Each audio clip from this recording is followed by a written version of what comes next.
The recent weather conditions in the country have damaged houses and left people destitute, making it imperative for South Africa to examine its climate change strategy. Can African governments still afford to prioritise bread and butter issues over climate change?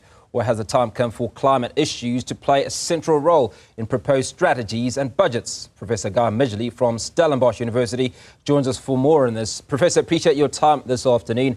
Just an overview, certainly to your reaction on the recent weather conditions in South Africa. Well, thanks for having me. Certainly we've seen some tragic things happening.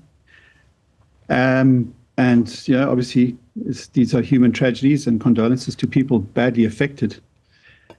But essentially, we will say that we are entering the age of consequence, having identified the issue of climate change in the 80s and the 90s as something that was coming down the track. We're now in the age of consequence. We are seeing enhanced temperatures in the atmosphere, much warmer oceans, and a much more energetic climate. And it's not going to go away for decades, maybe centuries. So we have basically warmed the world out of an ice age. Now the question is, what happens next? And how do we get it under control, and how do we make sure that we can continue to develop sustainably in a climate that may not be as supportive as it once was? Now, Professor, the paradox to all of this is that climate change, or the effects of climate change, have largely been orchestrated by the behaviours or doings of those in the West. Now, apart from some floods in Dubai a few months ago, some catastrophe in Germany, the bulk of climate conditions or climate change is being experienced on the African continent. And as a contributor, and I think the numbers are somewhere in the region of 3 to 4% of the consequence of climate change is our contribution. That's true. It's ironic. Unfortunately, South Africa isn't completely innocent here. We're kind of the USA of Africa. Our emissions per capita are pretty high. But I will say that the impacts of climate change are being felt more and more in the rich nations in the Northern Hemisphere. We've seen many very significant adverse climate effects, even in 2003, where we saw the first big heat wave in Europe that killed thousands of people, wiped out the wheat crop, and many adverse effects. That was, one of the earlier big effects in the Northern Hemisphere. But since then, we've had many very adverse effects. And in a way, it's quite ironic, because the Southern Hemisphere and the global South has been complaining for years about the impacts of climate change. And now all of a sudden, that the North feels some of the heat. Literally. Now we've got to start planting trees and doing all sorts of weird things. Yeah. Now, in your view, can African governments still afford to prioritise immediate needs such as food and housing over long-term climate change strategies? And if so, how should this balance be managed? Well, it's not a choice. We have to walk and chew gum. There's no choice. We've got to. This new climate is with us and will be with us for decades and centuries possibly to come. And it's not stable yet.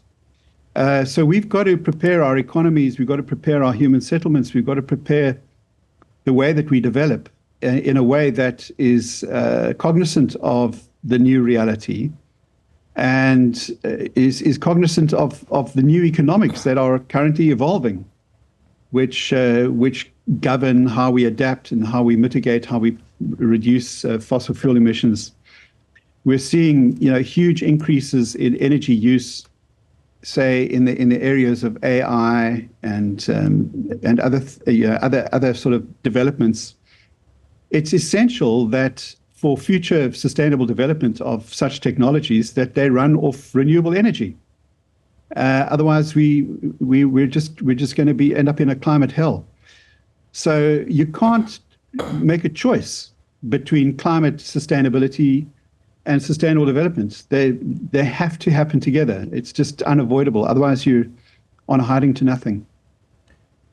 So if we go back to those floods in April 2022 in KZN, they came as a bit of a shock to the system, and this process hasn't changed in the last couple of years, coming down to what we've recently experienced in the Eastern Cape and Western Cape and many parts of South Africa. Have we learnt any lessons from those floods in 2022? And if so, what are those lessons? How are we dealing with the future prospects of floods? Because they're not going away, not in a hurry at least. No, they're not going away. This is a reality for our kids, our grandkids, and for generations to come. We are learning. But I don't think we are learning deliberately enough. And, we've got the climate bill and the National Disaster Management Act, et cetera. What we have to do is codify and integrate and deliberately learn from all these events, because the impact of extreme events is really our first encounter with climate change. It's the cutting edge of climate change. This is where we learn.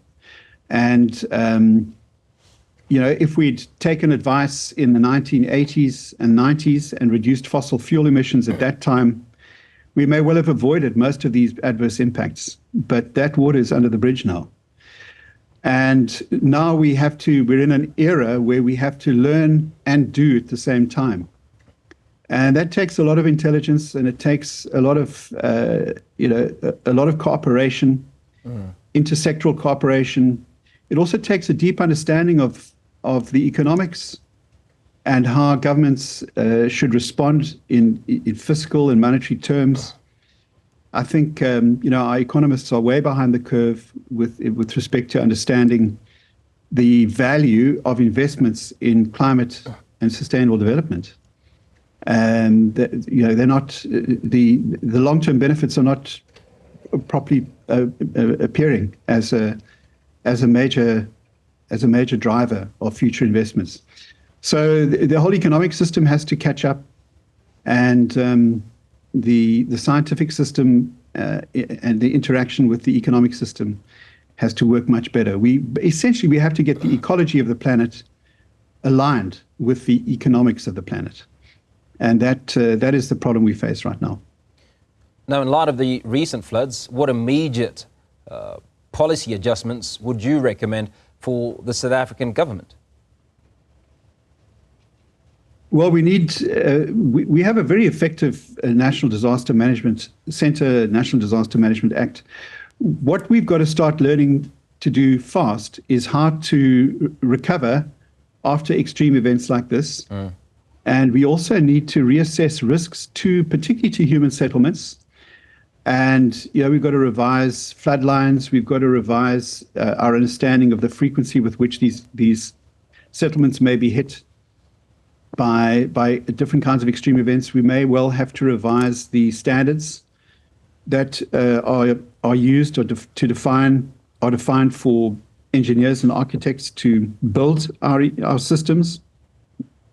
I think we have to take a very, very good look at spatial planning and how we integrate a resilient landscape together with human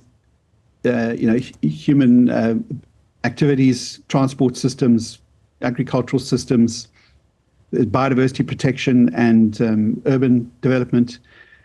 This is something we've got to learn how to do very, very fast and understand what areas are more or less resilient to future extreme events, and shift the way that we develop so that we reduce risk to the most extent possible, and build the kind of infrastructure that is resilient, that is able to shed water very fast in the case of floods, that is able to save water in the case of drought, etc.